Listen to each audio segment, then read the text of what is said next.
I wasn't planning on filming this. Spur of the moment. I like filmed all of my videos already and I'm not in my filming clothes anymore, but spur of the moment, say la vie, here we go. Okay, but first we should probably fix this hair. Goodness, Hale. Oh no, this is a mess. No matter what. You know what? Okay, I give up, I give up.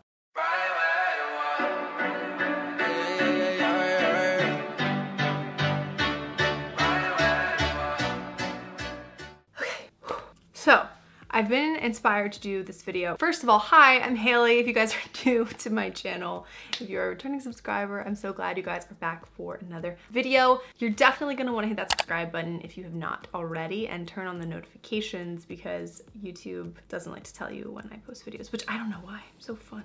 You guys can also follow along on social media because why not? Okay, so I've been kind of MIA or like really MIA. Maybe you guys haven't noticed, maybe you have noticed, my managers have noticed, that's for sure. Sorry, but I just gotta be real with you. And I would totally spill the tea right now, except I have no tea to actually spill. But I'm gonna share with you guys kind of what's going on in my life and then share some things that I've learned that I think hopefully could help you guys. So rewind 2 years ago when the whole switching coaches weight gain thing happened, I just went into a very deep depression. I know it's gonna sound weird if no one like is into fitness and health and everything. For me, it was huge, and coming out of it and trying to do better and hiring a new coach and just getting things to start moving again has been really difficult, but it's given me a lot of time to just like accept certain situations and then learn how to cope and work with it and move forward. I'm gonna be sharing with you guys 5 different things that I have taken away from this kind of experience. And I know that I'm making this sound like everything was about the weight gain, and it's totally not all about the weight gain. There was a lot of family things going on, personal stuff, and it was just very draining, and emotionally the anxiety and depression that I was dealing with was just really hard. And for me to be in a relationship where we're getting older and you want to have commitment and you want to feel like you're moving forward in life, and just to always kind of be feeling like you're in this waiting period and things aren't happening quick enough for you can be tough. And oh my gosh, I don't know if I'm hot or if I'm gonna start crying.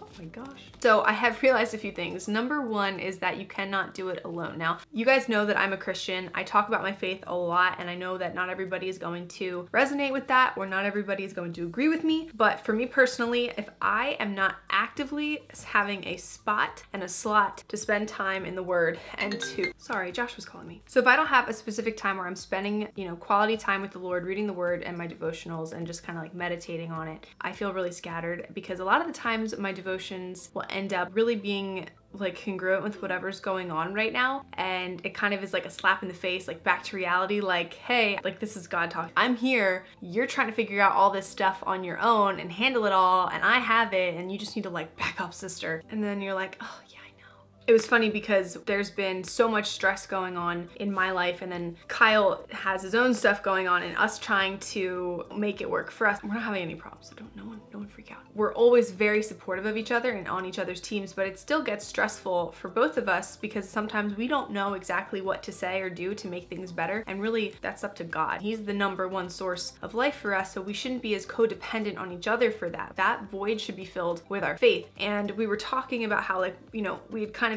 not been going to churches frequently together, or like we haven't been praying or doing anything like that. Some things have happened where we just like haven't coped well. Nothing in our life is ever going to seem okay if our foundation isn't broken. You can't build something on a crappy foundation, and that goes for everything in life. Like, no matter what you're doing, building a house, starting a job, going to school, having a relationship, whatever, like if you don't have a good foundation, forget it. So for me, my foundation is in my faith, and it is, you know, God's timing for everything is perfect, and I just need to trust him. The second thing that I've learned is to control what I can control. Now, it kind of is contradicting to the whole faith thing.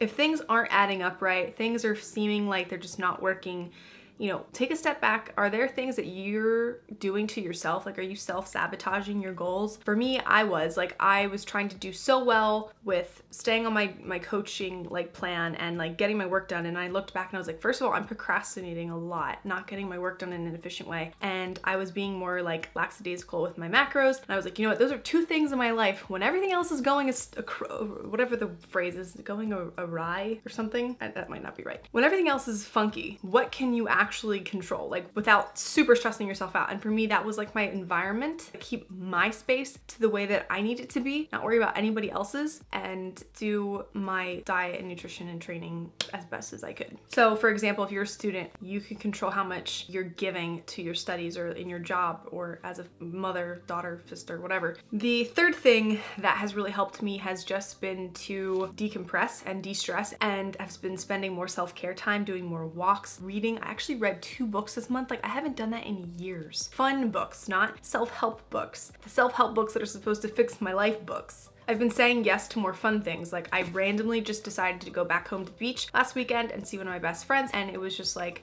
I needed it, you know? The fourth thing I've been doing is more reflection. So making sure that I write down what I'm feeling. I do journaling, my morning pages. I write gratitude stuff. I'm very intentional and aware of myself. I literally keep track of everything. I have a period tracker, I have a water tracker, a glucose tracker, a bowel movement tracker. I want to know everything that's going on. I want to be able to go back and look at data. Like that's just how I am. Having as much insight to make me more intuitive about myself in all different areas, health, wellness, spiritual. When I mean tracking, I mean journaling, stuff about your wellness, stuff about your life, your personal life. The last tip that I'm going to tell you is something that Kyle and myself talk about all the time, and it's adapt and overcome. When things don't go your way, when things seem to be completely different than what you had planned, you have to be able to adapt and overcome that situation. You cannot let it sink you. Recently, that's been happening a lot, and we've just been like, you know what? Okay, whatever. Like I'm wiping my hands of it. I'm moving forward. When you're at the bottom, you can only go up. You have to be able to take that situation, step back, look at it, and be like, okay, what can I do to move forward? What can I do to just get out of it? It's helped a lot because there have been certain things where we're just like, I don't want to deal with this. Like, I can't believe this is happening again. We were doing so well, or this was going this way, or we had this planned out, and then something happens and we're like back at square one. We're just like, all right, it wasn't for us. It wasn't in God's plan. The timing wasn't right. Something else better. When God closes a door, he opens a window sort of situation. I don't really know what prompted me to do this video. I just felt like these were a few things I wanted to share with you guys that you can maybe be like, all right, you know what, I'm gonna implement something and see how it helps me, just like with my mindset. Like I said, this can be something that helps your overall life or something that you're doing to help reach a goal. I think these are very good lessons to learn when trying to reach a goal, because you have to be realistic with yourself. So with that said, I hope you guys are doing well. Don't forget to subscribe and follow along on social media. If you guys liked this video, give it a thumbs up, because it was really random. I'm not even in like filming clothes. My face is done, my hair's not done, and we're just winging it. And I keep touching my hair, and I'm sorry because it's just a mess. But anyway, I hope you guys are doing well, and I will see you in the next video.